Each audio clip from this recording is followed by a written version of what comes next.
Acordei e a casa estava vazia. Meu filho e minha nora tinham vendido todos os meus móveis e viajado. Ela merece Paris, mãe, ele disse. Eu apenas sorri. 15 dias depois, eles voltaram. Eu tinha preparado um presente muito maior para ela. Quando ela viu, desmaiou na hora. Meu nome é Helena. Tenho 68 anos. E aquela manhã de terça-feira começou como todas as outras nos últimos meses, com o silêncio pesado de quem vive na própria casa, mas se sente invisível nela. Abri os olhos devagar. A luz do sol entrava pela fresta da cortina do meu quarto, o único cômodo que ainda parecia meu. Estranhei não ouvir o barulho da cafeteira, nem o som irritante da televisão que Valentina deixava no último volume todas as manhãs. Nada, só silêncio. Um silêncio que gelou minha espinha. Levantei da cama com aquele peso nas costas que só quem passou dos 60 conhece. Calcei as pantufas gastas e caminhei até a porta do quarto. Abri devagar. O corredor estava escuro, esquisito. Normalmente Valentina já estava acordada, enchendo a casa com aquele perfume enjoativo dela e deixando suas coisas espalhadas por todo lado. Mas nada. Silêncio absoluto. Fui até a sala, e foi ali que meu coração despencou. A sala estava vazia, completamente vazia. O sofá onde meu falecido marido, Antônio, costumava sentar para ler jornal aos domingos, sumiu. A estante de jacarandá que herdei da minha avó, cheia de livros e fotos de família, sumiu. O tapete persa que compramos juntos em uma viagem a São Paulo há 30 anos, sumiu. Até o quadro da última ceia que sempre esteve pendurado na parede principal, sumiu. Minha respiração ficou presa na garganta. Corri para a cozinha, vazia. A mesa de madeira maciça onde criei meu filho Marcelo, onde ele fez lição de casa, onde comemoramos aniversários, sumiu. As cadeiras, o armário antigo, até os utensílios que estavam sobre a pia, tudo sumido. Meu peito começou a doer. Fui para a sala de jantar, o aparador de mogno, a cristaleira com as taças de cristal que ganhei no meu casamento, as cortinas de renda que bordei à mão, tudo, absolutamente tudo, sumido. Minhas pernas tremeram. Segurei na parede para não cair. Foi quando vi, em cima do parapeito da janela, a única coisa que restou naquela casa devastada, um pedaço de papel dobrado. Peguei com as mãos trêmulas. Abri. A letra era do Marcelo, meu filho, meu único filho. Mãe, precisávamos do dinheiro. A Valentina sempre sonhou em conhecer Paris. Ela merece. Vendemos os móveis. Não se preocupe, eram coisas velhas mesmo. Voltamos em 15 dias. Beijos. Li aquilo uma vez, 2, 3. Meu corpo inteiro começou a tremer. Não eram coisas velhas, era minha vida. Era a memória do homem que amei por 40 anos. Era o legado da minha avó. Era o piano de cauda que Antônio tocava nas noites de inverno. Era tudo que eu tinha de concreto do passado que construí. E eles venderam. Assim. Como quem se desfaz de lixo, para pagar uma viagem a Paris. Sentei no chão frio daquela sala vazia e pela primeira vez em muito tempo chorei sem conseguir parar. Mas entre as lágrimas, algo começou a crescer dentro de mim. Algo que eu não sentia há anos. Raiva. Raiva pura, gelada, calculada. Porque naquele momento, olhando para aquelas paredes nuas, eu entendi uma coisa. Eles não tinham me roubado apenas os móveis. Eles tinham roubado meu respeito, minha dignidade, minha voz. E eu ia recuperar tudo isso. Mas não do jeito que eles esperavam. Se você quer saber como essa história termina, se inscreva no canal e ative o sininho. Porque o que aconteceu depois, ninguém esperava, nem eles. 2 anos antes daquele dia horrível, eu ainda acreditava que tinha uma família de verdade. Foi num domingo de churrasco, na casa do meu compadre Reinaldo, que Marcelo apareceu pela primeira vez com ela. Valentina. Nome bonito, eu pensei na hora. Ela usava um vestido florido rodado, sapatos de salto fino, cabelo escovado caindo nos ombros, sorriso largo, muito largo. Mãe, essa é a Valentina, a mulher da minha vida, Marcelo disse, com aquele brilho nos olhos que eu não via desde que ele era adolescente. Ela me abraçou apertado, daquele jeito exagerado. Dona Helena, Marcelo fala tanto da senhora, que honra conhecer a mãe desse homem maravilhoso. Calorosa demais, atenciosa demais, perfeita demais. Mas eu quis acreditar. Porque mãe sempre quer acreditar no melhor, não é mesmo? Antônio tinha falecido 3 anos antes, de infarto. A casa estava grande demais, silenciosa demais. Ver meu filho feliz de novo parecia ser tudo o que eu precisava. Os primeiros meses foram um conto de fadas. Valentina vinha me visitar toda semana, trazia bolo, me ajudava a arrumar o jardim, assistia a novela comigo. A senhora é a mãe que eu nunca tive, dona Helena, ela dizia segurando minha mão. Marcelo estava radiante. Ganhava bem como gerente de vendas numa empresa de autopeças, mas vivia dizendo que queria dar uma vida melhor para Valentina. Casaram 6 meses depois, numa cerimônia simples no civil. Eu paguei o almoço da festa, R$ 15.000. Não reclamei, era meu filho. Aí começaram os pedidos. Primeiro foi sutil. Dona Helena, a gente está pagando aluguel, mas é um sacrifício todo mês. A senhora não acha que seria mais fácil se a gente morasse aqui? Só até a gente juntar uma grana. Minha casa tinha 4 quartos. Eu dormia num. 2 estavam fechados desde que Antônio morreu. Parecia fazer sentido. Claro, meu filho, a casa é grande. Venham. Esse foi meu primeiro erro. Eles chegaram com 3 malas. Uma semana depois, eram 10 caixas. Um mês depois, a casa tinha mais coisas deles do que minhas. Valentina começou a organizar os ambientes. Dona Helena, esse sofá tá muito velho, né? Que tal a gente colocar ele no quartinho dos fundos e comprar um mais moderno para a sala? Eu hesitei. Aquele sofá era onde Antônio e eu assistíamos filmes aos sábados, mas Valentina sorria tanto, insistia com tanta doçura. É só para dar uma renovada, sogra. A senhora merece uma casa mais bonita. Aceitei. E o sofá foi para o canto. Depois foi a mesa da cozinha. Muito grande, ocupa espaço. Trocaram por uma menor. Depois as cortinas. Cor antiga, dona Helena. Vamos modernizar? Depois os quadros. Pesado demais para a parede. Cada peça minha sendo empurrada, escondida, substituída. E eu? Eu deixava. Porque não queria ser a sogra chata, a mãe intrometida, a velha teimosa. Até que um dia entrei na sala e não reconheci mais nada. Marcelo trabalhava cada vez mais. Saía cedo, voltava tarde. Quando eu tentava conversar com ele sobre as mudanças, ele suspirava, cansado.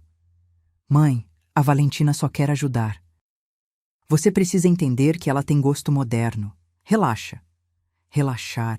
Era sempre isso, relaxar. E os pedidos de dinheiro começaram. Dona Helena, o carro quebrou. A senhora pode emprestar 5.000? A gente devolve mês que vem. Nunca devolveram.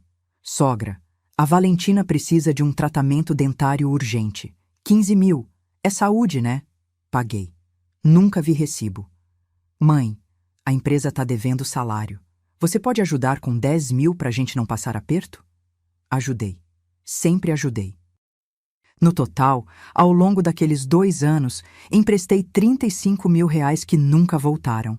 E a cada empréstimo, Valentina ficava mais à vontade, mais dona, mais poderosa. Comecei a ser tratada como visita na minha própria casa. Dona Helena, a senhora pode jantar no quarto hoje? É que vamos receber uns amigos aqui na sala. Ou, sogra, não mexa nas minhas coisas na cozinha, por favor. Meu quarto virou meu único território. O resto da casa pertencia a eles, até que chegou aquele pedido. O último. Mãe, Marcelo disse, sério, sentado na minha cama. Valentina estava na porta, de braços cruzados, observando. A gente precisa de uma grana. É importante, para investir num negócio. Quanto? Perguntei cansada. 20.000. Engoli seco. Marcelo, eu já emprestei muito. Vocês não devolveram nada ainda. Valentina suspirou alto. Marcelo desviou o olhar. Mãe, a gente sempre cuidou da senhora. A gente mora aqui, ajuda nas contas. Ajudava nas contas. Eu pagava água, luz, gás, internet, comida, tudo, mas não disse nada, porque já tinha aprendido. Minha voz não importava mais. Neguei os 20.000 e a casa ficou gelada. Uma semana depois, acordei naquela terça-feira. E eles tinham levado tudo. Ninguém acorda um dia e percebe que perdeu a própria casa. Isso acontece devagar. Tão devagar que quando você finalmente enxerga, já é tarde demais. Nos primeiros 3 meses depois que Marcelo e Valentina se mudaram para minha casa, eu ainda me sentia em casa. Tomava café na cozinha, assistia televisão na sala, regava minhas plantas no jardim. A vida seguia. Mas aí começaram as mudanças sutis. Valentina acordava antes de mim, sempre. E quando eu descia para tomar café, ela já estava lá, dona de tudo. Café do jeito dela, pão do jeito dela, até a disposição das xícaras no armário tinha mudado. Bom dia, sogra! Ah, desculpa, reorganizei aqui. É que estava muito bagunçado. Bagunçado. Minha cozinha, do jeito que organizei por 40 anos, era bagunçada para ela. Engoli seco. Sorri. Tudo bem, minha filha. Mas não estava tudo bem, porque no dia seguinte, quando fui pegar minha caneca preferida, aquela de porcelana branca com flores azuis que Antônio me deu no nosso aniversário de 20 anos, ela não estava lá. Valentina, você viu minha caneca? Ah, aquela velha? Tava rachada, joguei fora. Comprei uma nova para a senhora, olha, moderninha. Rachada? Não estava rachada, estava perfeita, mas ela já tinha jogado fora. E não pediu minha opinião. Foi aí que percebi. Ela não estava ajudando. Ela estava tomando. Nas semanas seguintes, foi como assistir uma invasão em câmera lenta. Valentina redecorando só um cantinho da sala. Depois a sala inteira. Depois o corredor. Minhas almofadas bordadas à mão sumiram. Ah, sogra, doei para uma brechó. Tavam muito antigas. Antigas. Eu tinha feito aquilo com minhas próprias mãos. As cortinas de linho que herdei da minha mãe foram substituídas por persianas de plástico. Mais prático, dona Helena. Os tapetes que compramos em viagens foram enrolados e jogados no quartinho dos fundos. Juntam muita poeira. Minhas coisas foram sendo empurradas, espremidas, escondidas, até sumirem completamente.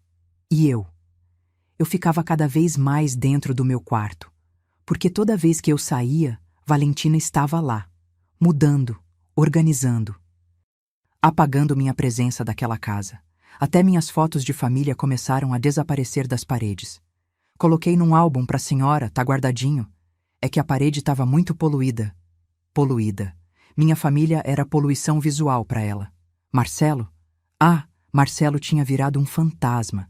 Saía para trabalhar às 7 da manhã, voltava às 10 da noite. Jantava, tomava banho, dormia. Fim. Nos fins de semana, ficava grudado no celular ou saía com Valentina para resolver coisas. Quando eu tentava conversar com ele sobre as mudanças, ele me cortava com pressa. Mãe, a Valentina só quer ajudar. Você está sendo teimosa. Teimosa. Eu era teimosa porque queria minha casa do jeito que sempre foi. Comecei a me sentir pequena, apagada, como se eu fosse a intrusa, e os pedidos de dinheiro continuavam chegando, sempre com aquela vozinha doce de Valentina ou com Marcelo vindo todo sem jeito. Sogra, deixa eu te pedir uma coisa. É que tô precisando de um dinheiro para uns exames.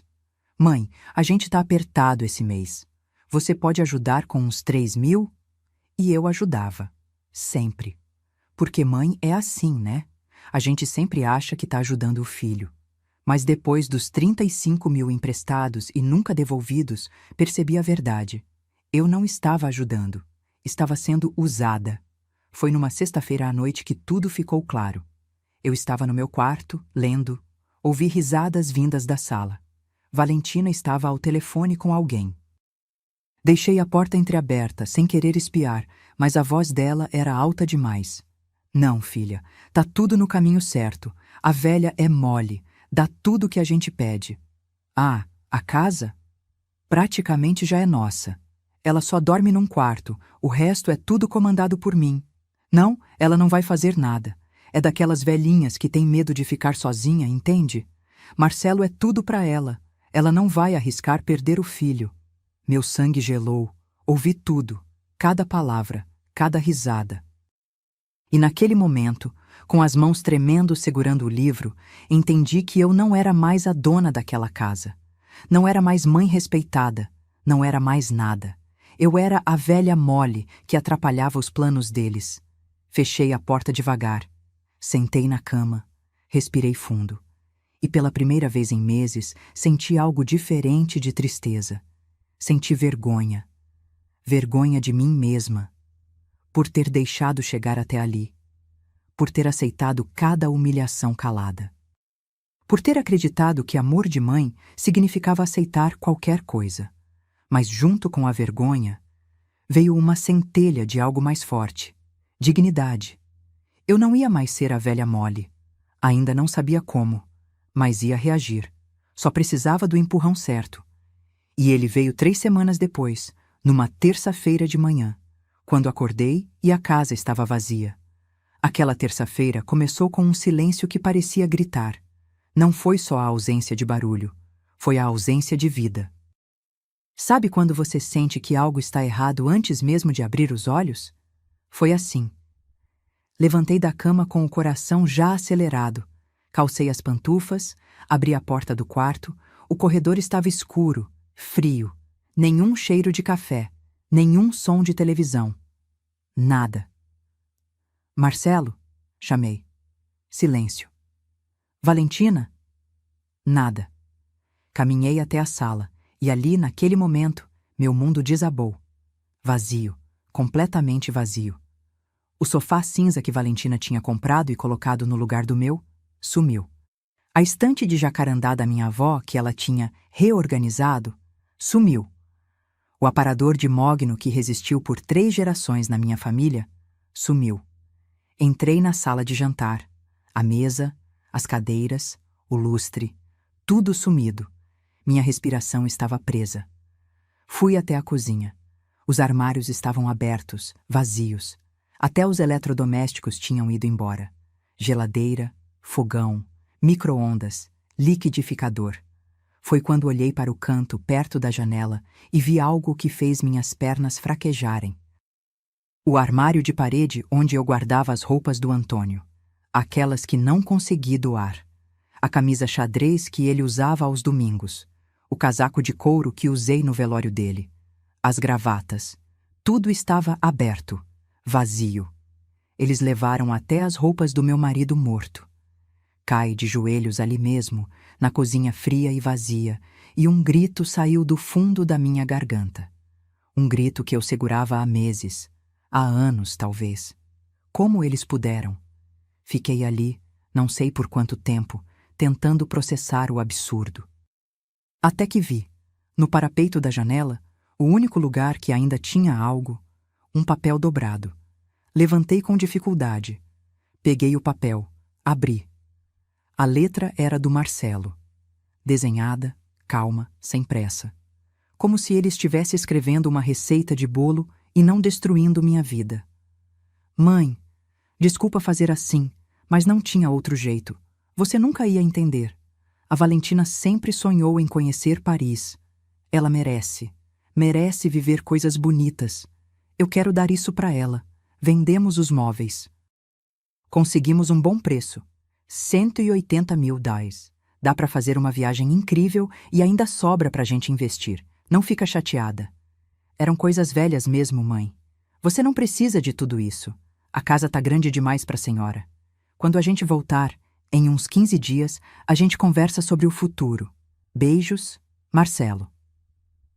Li uma vez, 2, 3, 10. Cada palavra era uma facada. Coisas velhas. O piano de cauda que Antônio tocava nas noites frias. Onde ele me ensinou a tocar Aquarela do Brasil enquanto ríamos da minha falta de jeito. Velho. A cristaleira com as taças de cristal do nosso casamento, onde guardei cada lembrança de 40 anos juntos. Velha. Os álbuns de fotos, as primeiras roupinhas do Marcelo bebê, as cartas que Antônio me escreveu quando namorávamos. Velhas. Minha vida era velha para ele. Peguei o telefone tremendo, liguei para o celular do Marcelo. Tocou, tocou, tocou, atendeu. Oi, mãe. A voz dele estava alegre. Leve. Ouvi vozes ao fundo, risadas, música. Marcelo, minha voz saiu quebrada. O que vocês fizeram? Ah, mãe, você viu o bilhete, né? Olha, eu sei que é meio chocante no começo, mas... Vocês venderam tudo, tudo, Marcelo. Até as roupas do seu pai. Silêncio do outro lado. Depois, um suspiro irritado. Mãe, não exagera. A gente vendeu os móveis. Móveis, mãe. Não é o fim do mundo. A senhora ainda tem a casa, tem seu quarto, tem onde dormir. Vocês não pediram minha permissão, não me avisaram. Marcelo, aquilo era minha vida. Era coisa velha, mãe, coisa que só junta pó. A Valentina tinha razão. A senhora tá presa no passado. A gente precisava desse dinheiro. E olha... Ele baixou a voz, como se estivesse falando com uma criança teimosa. A Valentina merece isso. Ela merece Paris. Ela merece coisa boa. Eu nunca pude dar nada para ela antes. E eu? Eu não mereço respeito? Outro silêncio. Mãe, para de drama. A gente volta em 2 semanas. Conversa quando eu voltar, tá? E desligou. Desligou na minha cara. Fiquei ali parada, segurando o telefone, olhando para aquela casa vazia, para as paredes nuas, para o chão frio. E algo dentro de mim quebrou. Não foi tristeza, não foi desespero, foi raiva, pura, gelada, profunda. Porque naquele momento eu entendi a verdade. Eles não me roubaram móveis, eles roubaram minha dignidade, minha história, meu direito de existir. E ainda achavam que eu ia aceitar calada. Que ia esperar eles voltarem de Paris, bronzeados e felizes, para conversar sobre o futuro. O futuro deles, nunca o meu. Sentei no chão vazio da sala, encostei a cabeça na parede, fechei os olhos e pensei, não vai ser assim. Marcelo achou que eu ia ficar aqui, chorando, esperando. Valentina achou que eu era a velha mole, que se deixa pisar. Mas eles erraram, porque eu tinha 15 dias. 15 dias para mostrar para eles quem eu realmente era. E quando eles voltassem... quando eles voltassem... A casa vazia não seria mais o meu problema. Seria o deles. Passei o resto daquela terça-feira sentada no chão frio da sala vazia. Não chorei mais. As lágrimas tinham secado, mas o vazio dentro do peito continuava. Olhava para as paredes nuas e tentava entender. Como deixei chegar até aqui? Quando o sol começou a se pôr, levantei com dificuldade. As pernas doíam, o corpo todo doía. Entrei no banheiro, lavei o rosto, olhei no espelho. A mulher que me encarava de volta parecia ter envelhecido 10 anos numa noite. Peguei o telefone de novo. Precisava fazer algo. Não podia ficar parada. Liguei para a polícia. Polícia Militar, boa noite. Boa noite. Eu preciso fazer um boletim de ocorrência. Roubaram minha casa. Quer dizer, venderam meus móveis sem minha permissão. A senhora pode vir até a delegacia? Sim, posso. Fui. Peguei um táxi, porque até meu carro velho tinha sido emprestado para o Marcelo há 6 meses e nunca voltou. Na delegacia, um policial me atendeu com aquele olhar cansado de quem já viu de tudo. Contei a história. Ele anotava, pausado. Quando terminei, ele suspirou. Olha, dona Helena, tecnicamente ele é seu filho. Morava na casa. Pela lei não é exatamente roubo. É uma questão familiar. Como assim não é roubo? Ele vendeu tudo sem meu consentimento. Eu entendo a senhora. Mas sem uma procuração revogada, sem provas de que houve coação, fica difícil. O melhor é resolver isso na justiça. Procure um advogado. Saí de lá arrasada, sem esperança, sem rumo. Voltei para casa vazia de táxi. O motorista tentou conversar, mas não respondi. Não conseguia. Quando entrei em casa de novo, o silêncio era ainda pior. Porque agora eu sabia. Ninguém ia me ajudar. Ninguém ia fazer justiça por mim. Sentei na beirada da cama, a única coisa que eles não levaram, porque era onde eu dormia, e fiquei ali, olhando para o nada. Foi quando ouvi a campainha tocar. Levantei devagar, desconfiada. Abri a porta. Era a Dona Célia, minha vizinha de mais de 20 anos. Baixinha, cabelos grisalhos presos num coque, óculos de grau grosso. Ela segurava uma marmita. Helena, pelo amor de Deus, o que aconteceu aqui? Vi um caminhão de mudança ontem à noite. Achei estranho. Eles venderam tudo, Célia. O rosto dela ficou pálido. Venderam? Como assim venderam? Marcelo e a Valentina pegaram tudo, venderam e foram para Paris. Dona Célia entrou sem pedir licença, olhou a casa vazia e colocou a mão na boca, chocada. Jesus Cristo! Helena, isso é absurdo! Você foi na polícia? Fui. Disseram que é questão de família, que eu tenho que resolver com um advogado. Ela balançou a cabeça, indignada. Colocou a marmita na bancada da cozinha, puxou uma cadeira de plástico que estava no quintal e me fez sentar. Come. Você precisa comer. Obedeci. Nem senti o gosto da comida. Mas engoli. Célia ficou ali, olhando para mim com aquela expressão que misturava pena e raiva. Então ela disse algo que mudou tudo. Helena, tem uma coisa que você precisa saber. Levantei os olhos. Sobre a Valentina. Meu coração acelerou. O quê? Célia puxou a cadeira para perto, baixou a voz como se as paredes pudessem ouvir. Uns meses atrás, eu estava no mercado. Ouvi duas mulheres conversando no corredor de limpeza. Uma delas comentou sobre uma moça que tinha aplicado um golpe na própria mãe. Vendeu os móveis da casa da velhinha e sumiu com o dinheiro. A moça se chamava Valentina. Meu sangue gelou. Eu não botei fé na hora. Pensei, deve ter mais de uma Valentina por aí. Mas depois, quando vi ela saindo da sua casa, sempre toda arrumada, gastando dinheiro como se estivesse abrindo uma torneira, comecei a desconfiar. Célia. Helena, pesquisa o nome dela na internet. Valentina Cristina Moraes. Pesquisa. Peguei o celular com as mãos tremendo, abri o navegador, digitei o nome completo dela, e o que apareceu me fez perder o ar.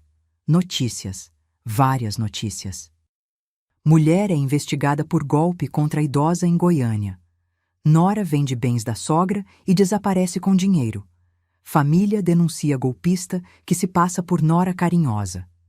Cliquei numa das matérias. E lá estava ela, a foto dela, Valentina, mais nova, cabelo diferente. Mas era ela. A matéria dizia que ela tinha aplicado o mesmo golpe em pelo menos 3 famílias. Entrava como namorada, conquistava a confiança, casava, morava na casa, vendia tudo e sumia. A última vítima tinha sido a própria mãe dela, uma senhora de 72 anos que ficou sem nada. Denunciou a filha, mas Valentina fugiu para outra cidade antes da polícia agir. E essa outra cidade era aqui, onde eu morava, onde ela conheceu meu filho. Senti a sala girar. Ela fez isso com a própria mãe. Célia assentiu, séria. E agora fez com você. Fiquei em silêncio, processando, tentando entender. Marcelo sabia? Era possível que meu filho soubesse e tivesse aceitado mesmo assim? Ou ele era só mais uma vítima dela? Um idiota apaixonado, cego, manipulado? Não importava, porque naquele momento, olhando para aquelas notícias na tela do celular, algo dentro de mim acordou. Não era mais só raiva, era determinação. Valentina achou que eu era mais uma velha indefesa, mais uma vítima fácil. Ela errou, porque eu tinha 15 dias. 15 dias até eles voltarem, e eu não ia desperdiçar um segundo. Olhei para Célia. Você pode me ajudar? Ela sorriu. Um sorriso pequeno, mas firme. Pode apostar que sim.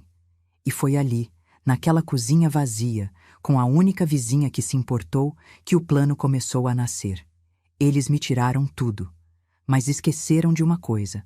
Eu ainda tinha minha mente, minha vontade e recursos que eles nem imaginavam.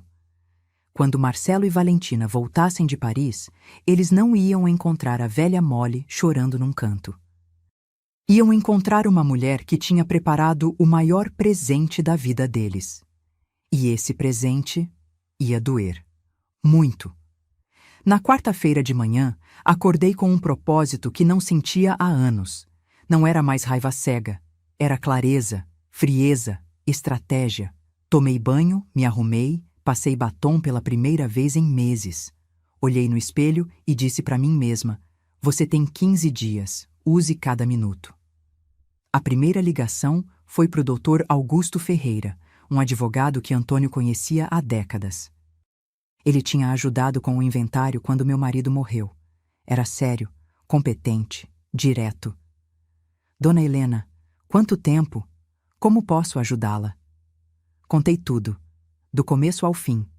A invasão silenciosa, os empréstimos, a venda dos móveis, a viagem para Paris. Ele ouvia em silêncio, só interrompendo para fazer perguntas pontuais. Quando terminei, ele suspirou fundo. Dona Helena, legalmente é complicado. Ele é seu filho, morava na casa. Não tinha uma procuração revogada ou divisão formal de bens.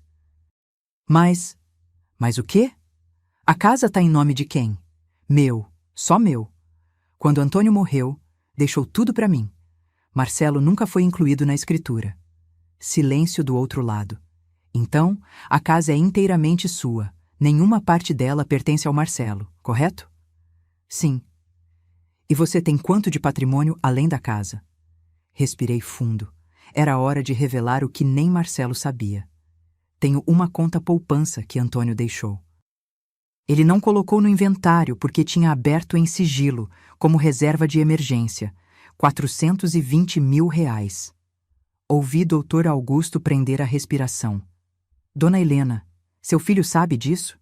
Não, nunca contei. Antônio fez questão de deixar separado justamente para eu ter segurança. Ele sempre disse: Helena, se um dia você precisar recomeçar, use isso. Entendi. E quanto vale a casa hoje no mercado? A última avaliação, há 2 anos, foi 800 mil, mas o bairro valorizou. Deve estar perto de 890 mil. Silêncio novamente. Depois, Dr. Augusto disse pausado: Dona Helena, eu vou ser direto com a senhora.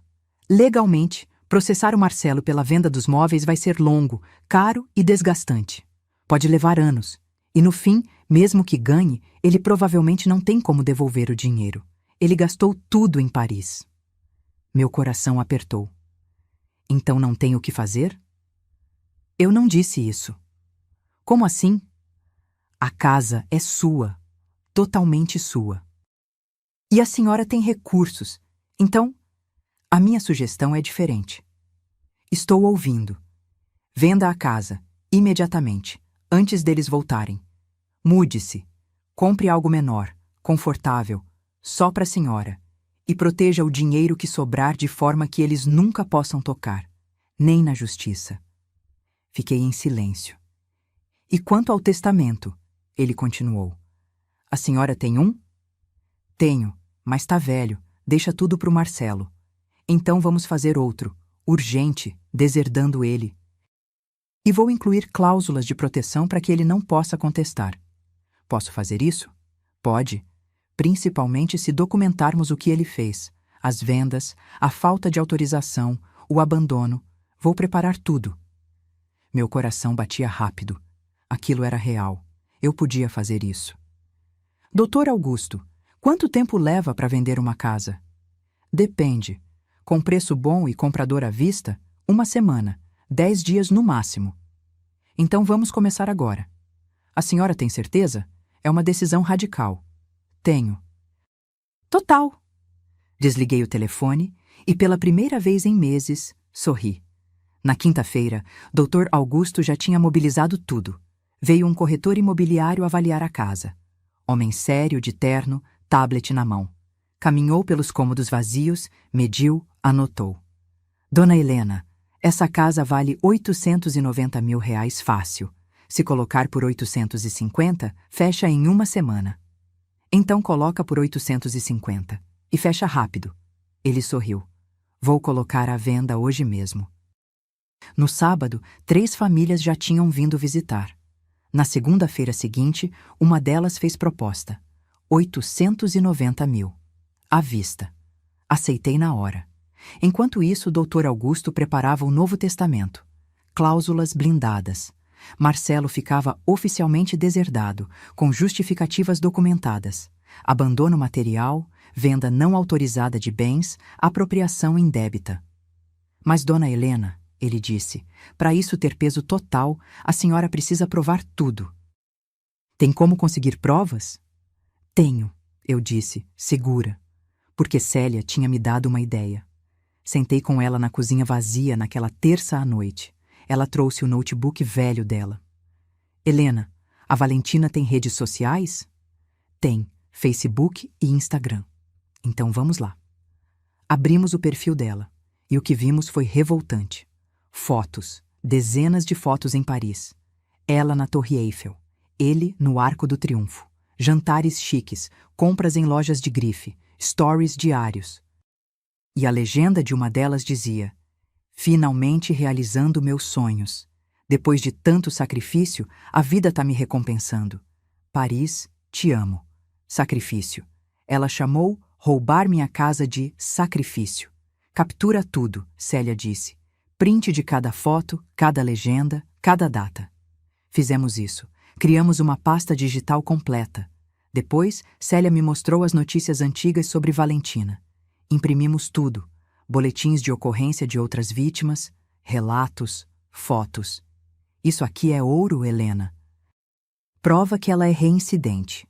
Dr. Augusto recebeu tudo, montou um dossiê e registrou um boletim de ocorrência formal contra Valentina e Marcelo. Apropriação indébita, estelionato familiar, dano moral. Não vai prender eles na hora, ele disse, mas vai pesar. Muito. Na sexta-feira da segunda semana, a casa foi vendida. 890 mil depositados na minha conta. Comprei um apartamento no bairro vizinho. Menor, 2 quartos. Sacada com vista para o parque. Moderno, confortável. Nosso. Quer dizer, meu.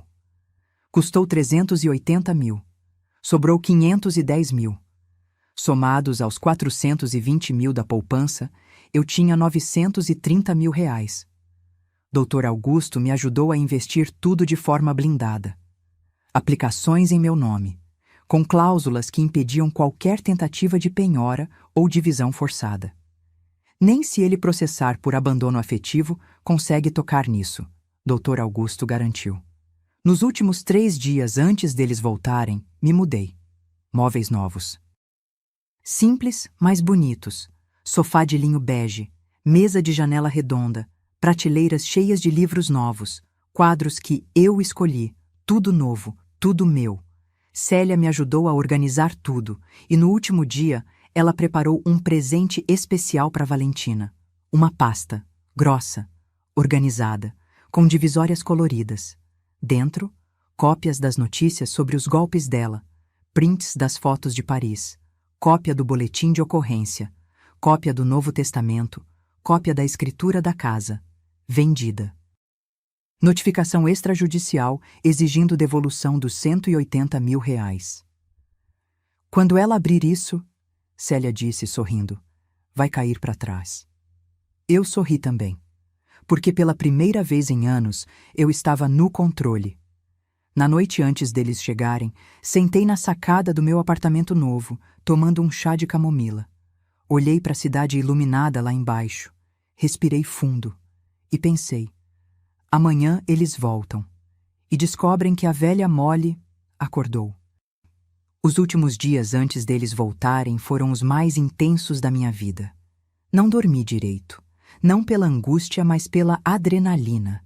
Cada detalhe precisava estar perfeito, cada peça no lugar certo, porque quando Marcelo e Valentina descessem daquele avião, bronzeados e felizes, achando que iam voltar para casa e me encontrar chorando num canto. Iam levar o choque das suas vidas. Na segunda-feira, uma semana antes deles voltarem, finalizei a compra do apartamento. Assinei a escritura no cartório com o Dr. Augusto ao meu lado. A moça do cartório me cumprimentou com aquele sorriso burocrático. Parabéns pela nova casa, dona Helena. Nova casa, novo começo. O apartamento ficava no 10º andar de um prédio moderno, com portaria 24 horas, interfone, câmeras, segurança. Coisa que eu não tinha mais na minha antiga casa, que agora era de outra família. Nos dias seguintes, mobiliei tudo. Mas não com pressa, com gosto. Fui em lojas que nunca tinha entrado. Escolhi cada móvel, cada cor, cada detalhe. Comprei um sofá de linho bege, macio, confortável. Uma mesa de jantar redonda de madeira clara, com 4 cadeiras estofadas. Uma estante baixa e moderna para colocar meus livros e plantas. Quadros com paisagens suaves. Cortinas de voio branco que deixavam a luz entrar. Tudo novo. Tudo escolhido por mim. Pela primeira vez em anos, aquele espaço era completamente meu, sem concessões. Sem aceitar o gosto de ninguém. Sem ser empurrada para o canto. Célia ia comigo em cada compra. Helena, isso aqui tá ficando lindo. Você tá parecendo outra mulher. E eu estava. Me sentia outra. Até comprei roupas novas, nada extravagante, mas calças boas, blusas de qualidade, um sapato confortável. Fui no salão, cortei o cabelo, pintei as unhas. Me olhei no espelho e quase não me reconheci. A mulher que me encarava de volta tinha postura, tinha brilho nos olhos. Não era mais a velha Molly. Na quarta-feira, Dr. Augusto me ligou. Dona Helena, o Novo Testamento tá pronto. Pode vir assinar. Fui até o escritório dele. Um prédio antigo no centro, com aquele cheiro de papel velho e café forte. Ele me recebeu na sala dele, cheia de processos empilhados e uma estante enorme de livros jurídicos. Colocou o documento na minha frente. Leia com calma. Li cada palavra. O testamento era claro, direto. Marcelo estava oficialmente deserdado, não por capricho, mas por justificativas legais sólidas, abandono material, apropriação indébita de bens, conduta que violou laços de confiança familiar. Todo o meu patrimônio seria dividido entre 3 instituições de caridade que eu escolhi. Um lar de idosos, uma ONG que ajudava mulheres vítimas de violência doméstica e uma escola pública da periferia. Marcelo não receberia 1 centavo. E Valentina, menos ainda. Tem certeza, dona Helena? Doutor. Augusto perguntou, com aquele olhar sério de quem conhece o peso dessas decisões. Tenho. Total. Assinei. 2 testemunhas assinaram também. Tudo registrado em cartório, autenticado, blindado. Saí de lá com uma sensação estranha no peito. Não era tristeza. Era alívio. Como se um peso gigante tivesse saído dos meus ombros. Na sexta-feira, faltando 3 dias para eles voltarem, Célia e eu preparamos o presente. Sentamos na mesa da minha cozinha nova, cheirando a móveis novos e tinta fresca, com pilhas de documentos ao redor. Vamos organizar isso como se fosse um processo judicial, Célia disse, ajeitando os óculos. Ela tinha sido secretária de um escritório de advocacia por 30 anos. Sabia exatamente o que fazer. Compramos uma pasta executiva preta, daquelas grossas, com divisórias coloridas e elástico para fechar. Na primeira divisória, colocamos os prints do Instagram e Facebook da Valentina. Todas as fotos de Paris, as legendas exibidas, as selfies em restaurantes caros, as sacolas de compras de grife. Na segunda divisória, as notícias antigas sobre ela, os golpes anteriores, os boletins de ocorrência de outras vítimas, a matéria sobre o que ela fez com a própria mãe. Na terceira, cópia do boletim de ocorrência que registrei contra eles, crime de apropriação indébita, dano moral, estelionato familiar. Na quarta, a notificação extrajudicial, documento formal assinado pelo doutor. Augusto, exigindo a devolução dos R$ 180 mil que conseguiram com a venda dos meus móveis, com prazo de 15 dias, juros, correção, tudo. Na quinta divisória, cópia da escritura da casa antiga, com um carimbo enorme em vermelho escrito, vendida. E na última divisória, a cereja do bolo, cópia do Novo Testamento, com as cláusulas de deserdação, e uma carta, manuscrita, por mim. Marcelo, você me ensinou que coisas velhas não têm valor. Então me desfiz de tudo que era velho na minha vida, inclusive da ideia de que você ainda era meu filho. A casa foi vendida. O dinheiro está investido e protegido de forma que você nunca poderá tocar. Você está oficialmente deserdado, não por vingança, mas por justiça. Espero que Paris tenha valido a pena. Mãe, quando terminamos de montar a pasta, ficamos olhando para aquilo em silêncio. Célia quebrou o silêncio. Helena, quando ela ver isso, vai desmaiar. Eu sorri. Eu sei. No sábado, 2 dias antes deles chegarem, fiz a mudança final. Liguei para a empresa de telefonia e cancelei a linha fixa da casa antiga. Mudei meu número de celular. Bloqueei Marcelo e Valentina em todas as redes sociais. Dr. Augusto tinha sugerido: Dona Helena, corte todos os laços de comunicação direta. Eles só vão poder falar com a senhora através do meu escritório. Isso dá poder para a senhora. Poder. Algo que eu não tinha há muito tempo. Também tirei meu nome da lista de contatos de emergência do Marcelo em todos os lugares. Banco, plano de saúde, tudo. No domingo, um dia antes deles voltarem, sentei na sacada do meu apartamento ao entardecer. Tomei um café quentinho, enrolada num chale novo que comprei. Olhei para a cidade, o céu alaranjado do pôr do sol, os prédios iluminados, o som distante dos carros, e pensei em Antônio. Amor. Falei baixinho, como se ele pudesse me ouvir. Você sempre disse que eu era mais forte do que imaginava. Acho que finalmente acreditei nisso. O vento balançou as cortinas, e por um instante senti que ele estava ali, orgulhoso. Na segunda-feira de manhã, o dia que eles voltariam, acordei cedo. Me arrumei. Vesti uma blusa branca, calça jeans escura, sapato baixo confortável. Passei batom, prendi o cabelo, olhei no espelho e sorri. Hoje é o dia, disse para mim mesma. Peguei a pasta preta, pesada, cheia de verdades. Coloquei na bolsa. E esperei, porque eu sabia que, a qualquer momento, meu telefone tocaria. Ou Marcelo apareceria na porta da casa antiga, ou tentaria me ligar desesperado, e quando isso acontecesse... quando isso acontecesse, eles iam descobrir que a velha que deixaram para trás não existia mais. No lugar dela, tinha uma mulher que recuperou sua dignidade. E essa mulher não perdoava, não esquecia. Essa mulher fazia justiça. A ligação chegou às 3:30 da tarde daquela segunda-feira. Eu estava na sacada do apartamento tomando um chá de erva doce quando o celular vibrou. Número desconhecido. Atendi. Alô? Mãe! Mãe! Pelo amor de Deus! Atende! Era Marcelo. A voz dele estava desesperada, aguda, quebrada. Ouvi barulho de vento, carros, buzinas ao fundo. Ele estava na rua. Estou ouvindo, Marcelo. Mãe, o que está acontecendo? A gente chegou na casa e... Tem gente morando lá. Uma família estranha abriu a porta. Eles disseram que compraram a casa. Isso é loucura, né? Alguém invadiu, mãe. Liga pra polícia. Respirei fundo. Contei até 3. Ninguém invadiu, Marcelo. Eu vendi a casa. Silêncio do outro lado.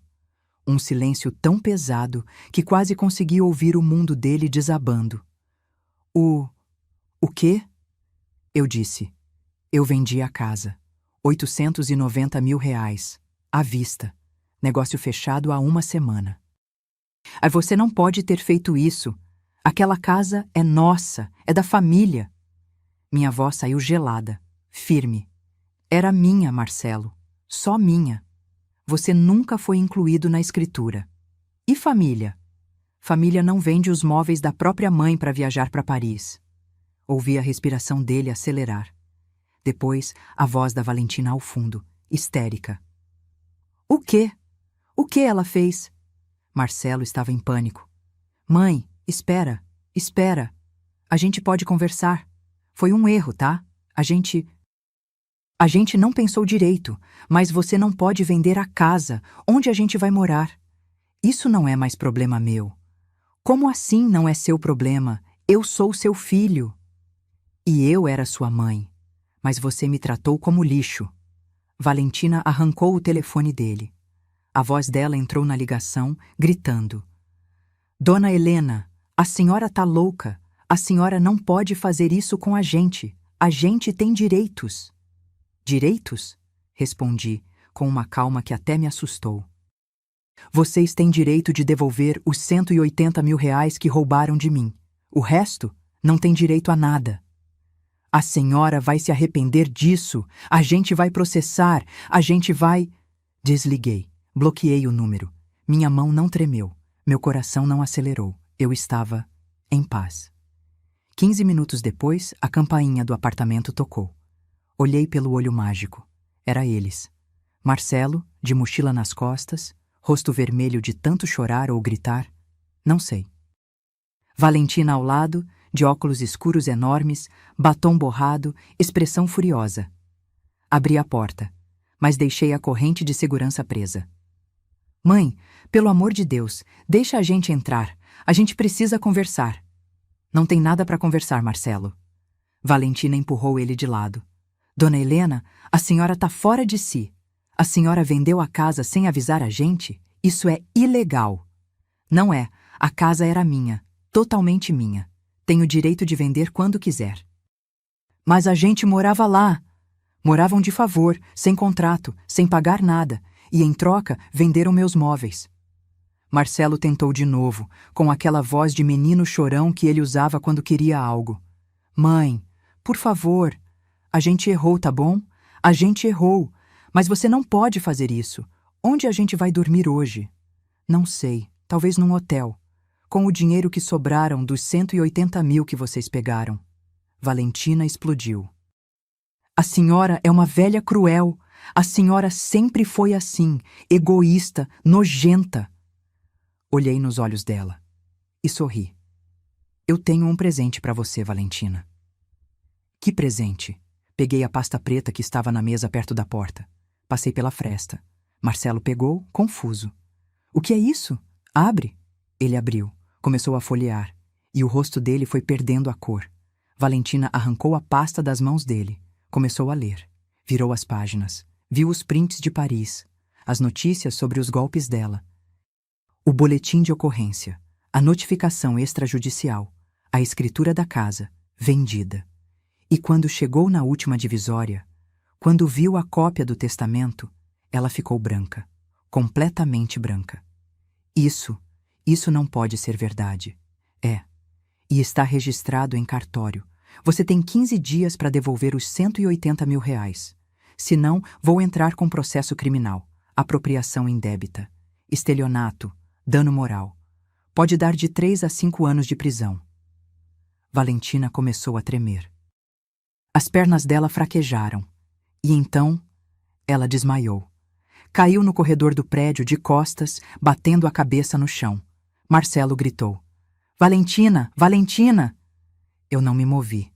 Fiquei ali, parada, olhando. Um vizinho saiu do apartamento ao lado, assustado. Chama uma ambulância? Pode chamar, disse tranquila. Marcelo me olhou, desesperado, lágrimas escorrendo.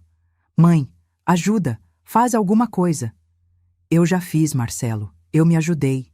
E fechei a porta. Fiquei do outro lado, ouvindo o barulho. Marcelo chorando. Valentina gemendo, acordando. A ambulância chegando.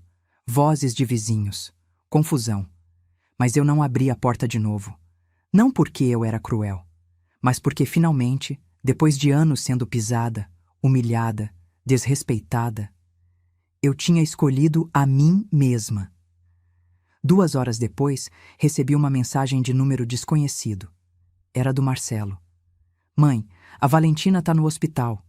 Ela teve um ataque de pânico. Os médicos disseram que é grave. Por favor. A gente precisa de dinheiro pro tratamento. Eu te imploro, a gente vai devolver tudo. Só me ajuda dessa vez. Li, reli e bloqueei o número, porque eu já tinha ajudado. Demais. E nunca recebi nada de volta. Só desprezo. Essa fase da minha vida tinha acabado. Sentei no sofá novo. Acendi a televisão. Preparei um jantar simples. Arroz, feijão, um filé de frango grelhado. Comi devagar, olhando pela janela. A cidade iluminada lá fora. A vida seguindo. E pensei, eu sobrevivi. Não era vitória. Não era vingança. Era liberdade. Na manhã seguinte, terça-feira, acordei com o sol entrando pela janela do meu quarto. Pela primeira vez em meses, não acordei com aquele peso no peito. Não acordei pensando, o que eles vão fazer hoje? Ou, será que vou ter paz? Acordei leve. Tomei café tranquila. Pão na chapa com manteiga. Café coado. Sentei na sacada, de roupão, olhando a cidade acordar. E foi ali, naquele momento de paz, que a campainha tocou de novo. Não eram nem 9 da manhã. Olhei pelo olho mágico. Marcelo. Sozinho dessa vez. Olheiras fundas. Barba por fazer. Roupas amarrotadas. Ele parecia ter envelhecido 10 anos numa noite. Hesitei, mas abri a porta, sem tirar a corrente. O que você quer, Marcelo? Ele me olhou com aqueles olhos vermelhos, inchados de tanto chorar. Mãe, só quero conversar. 5 minutos, por favor. Fiquei em silêncio, pensando. Depois, tirei a corrente. Abri a porta. Ele entrou devagar, olhando ao redor. Viu os móveis novos, a decoração clean, as plantas nas prateleiras, os quadros na parede. Você refez tudo. Refiz minha vida, Marcelo. Coisa que vocês tentaram destruir. Ele baixou a cabeça. Sentou no sofá sem pedir licença, como se as pernas não aguentassem mais. Cobriu o rosto com as mãos e começou a chorar. Não foi choro de manipulação. Foi choro de quem finalmente entendeu a merda que fez. Fiquei de pé, de braços cruzados, olhando. Mãe, eu sou um idiota. Eu sou um idiota completo. Não respondi. Eu deixei ela me controlar. Desde o começo. A Valentina, ela sabia exatamente o que dizer, como dizer. Ela me fez acreditar que a senhora era o problema, que a senhora era antiquada, que estava prendendo a gente. E você acreditou. Eu acreditei! Ele gritou desesperado. Porque eu sou fraco. Porque eu estava sozinho, porque depois que o pai morreu, eu me senti perdido, e ela apareceu e me fez sentir importante de novo. Silêncio. Ele enxugou o rosto com a manga da camisa, respirou fundo e continuou, com a voz quebrada. Quando a gente voltou de Paris ontem, quando vi aquela família estranha na nossa casa, eu entrei em pânico, mas não era pela casa. Era porque eu percebi. A senhora tinha razão. A gente fez uma coisa horrível. E a Valentina? Ele parou. Engoliu seco. A Valentina o quê? Perguntei, fria. Ela sumiu. Como assim sumiu? Ela saiu do hospital de madrugada, pegou a mochila dela e sumiu. Deixou um bilhete dizendo que não ia ficar para pagar pelas consequências. Ela me largou, mãe. Olhei para ele. E não senti pena. Senti nada. Então, você finalmente entendeu quem ela era. Marcelo assentiu, chorando. Eu li aquela pasta que a senhora deu. Vi as notícias, os golpes, o que ela fez com a própria mãe dela. Jesus Cristo, mãe, eu coloquei aquela mulher dentro da nossa casa. Da minha casa, corrigi. E sim, você colocou. Ele me olhou com desespero. Mãe, eu sei que eu não mereço perdão. Eu sei. Mas por favor me ajuda. Eu não tenho para onde ir. Eu não tenho nada. Você tem o dinheiro de Paris. O que sobrou dos 180 mil. Não sobrou nada, mãe. A Valentina gastou tudo. Hotéis caros, restaurantes, compras. Ela dizia que a gente merecia e eu deixei, porque eu sou um idiota. Respirei fundo. Fui até a cozinha. Peguei um copo de água. Bebi devagar. Voltei para a sala. Marcelo, você quer que eu faça o quê? Me deixa ficar aqui, só uns dias, até eu me organizar, até eu arrumar um emprego melhor, juntar dinheiro. Não. Ele piscou chocado. O quê? Eu disse não. Você não vai ficar aqui. Mas, mãe... Não, Marcelo. Minha voz saiu mais alta do que eu esperava. Você me deixou sozinha naquela casa vazia. Você vendeu as memórias do seu pai. Você me tratou como se eu fosse nada. E agora quer que eu te acolha? Como se nada tivesse acontecido. Eu tô arrependido. Arrependimento não devolve o piano do seu pai, não devolve a cristaleira da minha avó, não devolve as roupas do Antônio que vocês venderam como se fossem trapos. Ele se levantou, desesperado. Mãe, eu imploro. Senta. Ele sentou. Fui até o quarto. Peguei uma pasta, menor que a outra. Voltei para a sala. Coloquei na mesa de centro na frente dele. O que é isso? Abre. Ele abriu. Dentro tinha uma cópia do Novo Testamento, a carta manuscrita que escrevi. E mais uma coisa, um documento do Dr. Augusto. Você tá deserdado, Marcelo. Oficial, registrado, irreversível. Quando eu morrer, você não vai receber nada, nem um centavo, nem essa colher de café, nada. O rosto dele se desfez. Mãe. E tem mais. Tem uma notificação extrajudicial exigindo devolução dos 180 mil. Se você não pagar em 15 dias, eu processo. Criminal. Você vai responder por apropriação indébita. Pode dar cadeia. Mas eu não tenho esse dinheiro. Então arruma. Vende o que tiver. Pega empréstimo. Trabalha. Faz o que a Valentina deveria ter feito. Enfrenta as consequências. Ele ficou olhando para mim como se eu fosse uma estranha. E talvez eu fosse. Porque a mãe que ele conhecia, aquela que aceitava tudo calada, que perdoava sempre, que se anulava, tinha morrido naquela terça-feira, quando acordei e a casa estava vazia. No lugar dela, nasceu uma mulher que escolheu a própria dignidade. Marcelo levantou, tremendo, pegou a pasta, caminhou até a porta, parou, olhou para trás. Eu te amo, mãe. Mesmo depois de tudo, eu te amo. Olhei nos olhos dele e disse com uma calma assustadora. Eu também te amava, Marcelo. Mas amor não é permitir abuso.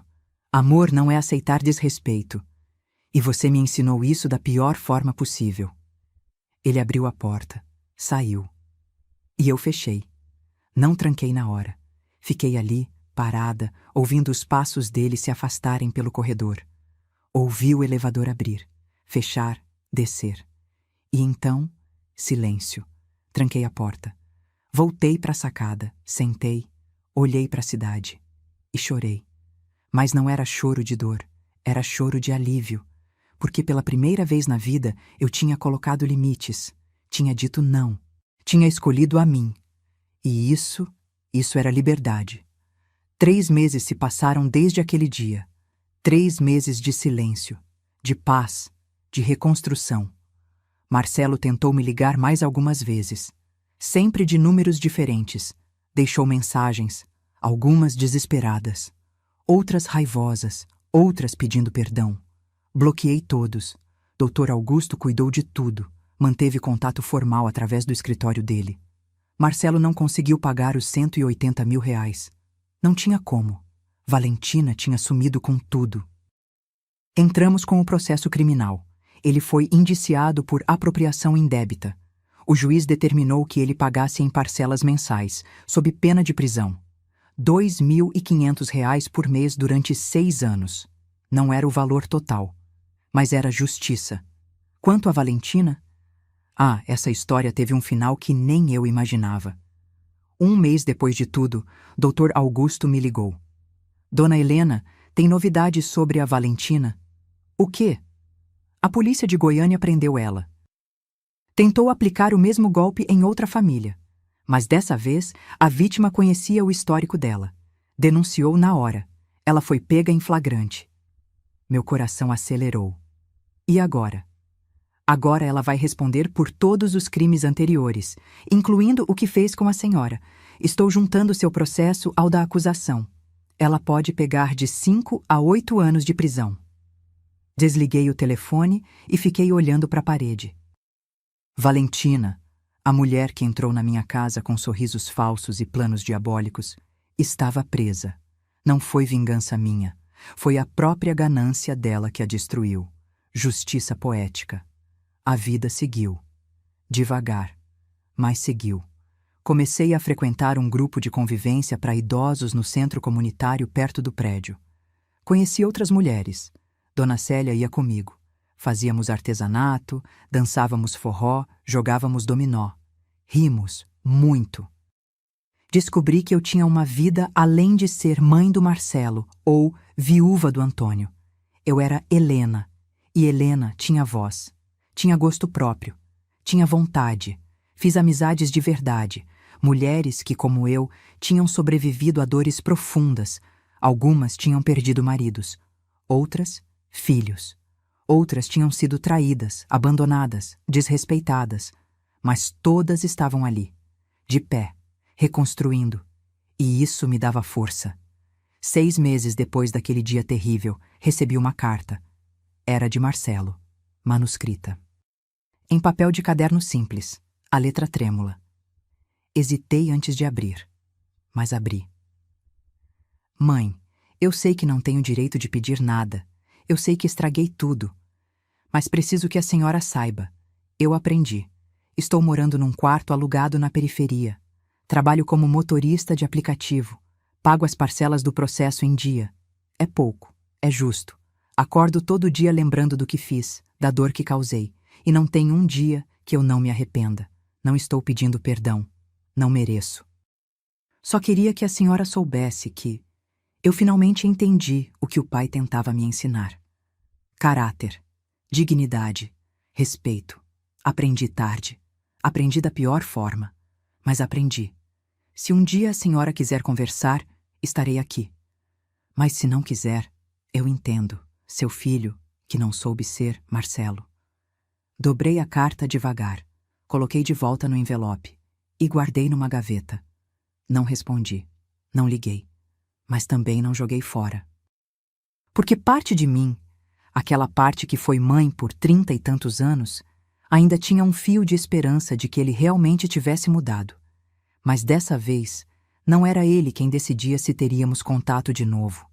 Era eu. E eu ainda não estava pronta. Talvez nunca estivesse. E tudo bem. 1 ano depois daquele dia horrível, no aniversário de 69 anos, fiz uma festa no meu apartamento. Convidei as amigas do grupo de convivência. Dona Célia, Dr. Augusto e a esposa dele, alguns vizinhos do prédio.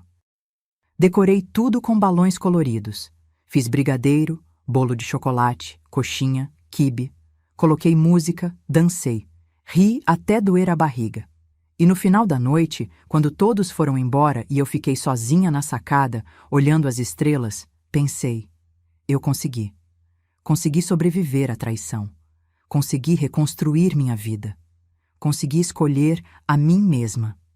Peguei o celular, abri as fotos. Olhei uma foto antiga. Eu e Antônio, no nosso aniversário de casamento. Ele me abraçando por trás. Eu sorrindo. Amor, sussurrei. Eu fiz o que você sempre me disse para fazer. Eu me levantei. O vento balançou as cortinas. E eu senti, não sei explicar, mas senti que ele estava orgulhoso. Hoje, 2 anos depois daquele pesadelo, minha vida é completamente diferente. Acordo quando quero. Tomo café na sacada. Leio livros, viajo de vez em quando. Pequenas viagens, nada extravagante, mas minhas. Cuido das minhas plantas, faço aulas de pintura, tenho amigas verdadeiras. E mais importante, tenho paz. O dinheiro que guardei está intacto, protegido, investido. Gera uma renda que me sustenta confortavelmente. Não preciso de ninguém. Marcelo continua pagando as parcelas do processo. Nunca mais tentou contato direto. só através do advogado. E eu? Eu continuo firme na minha decisão, porque não é sobre vingança, não é sobre crueldade, é sobre dignidade, é sobre ensinar que amor não significa aceitar abuso, que família não é desculpa para desrespeito, que perdão não é obrigatório quando não há mudança real. Se você está me ouvindo agora e já passou por algo parecido, se já foi desrespeitada, manipulada, usada por quem deveria te proteger, eu quero que saiba uma coisa: você não é obrigada a aceitar. Você não é cruel por colocar limites. Você não está errada por escolher sua paz. Eu passei 68 anos da minha vida acreditando que ser boa mãe, boa esposa, boa pessoa significava me anular, aceitar tudo, perdoar sempre. Mas aprendi, do jeito mais doloroso possível, que não. Ser boa não é ser capacho. Ser amorosa não é ser idiota. E colocar limites não é egoísmo. É sobrevivência. Hoje, olho no espelho e vejo uma mulher que se respeita, que se valoriza, que sabe o próprio valor. E isso não tem preço. Eles me tiraram os móveis, pensaram que estavam me tirando tudo. Mas esqueceram de uma coisa: nunca conseguiriam tirar minha essência, minha força, minha capacidade de renascer. E quando finalmente entendi isso, quando finalmente me levantei daquele chão frio e vazio, eu não estava mais destruída, eu estava livre. E você? Já precisou escolher entre agradar alguém ou se respeitar? Já teve que colocar limites em quem você ama? Deixe nos comentários de onde você está assistindo. Quero saber que você não está sozinha nessa jornada. Se essa história tocou seu coração, se você sentiu cada palavra como se fosse sua, deixe seu like, se inscreva no canal e compartilhe com alguém que precise ouvir isso. Porque histórias como essa não são só minhas. São de todas nós que, um dia, precisamos escolher entre afundar ou voar. E eu escolhi voar. Meu nome é Helena. Tenho 70 anos. E essa é a história de como aprendi que nunca é tarde para recomeçar.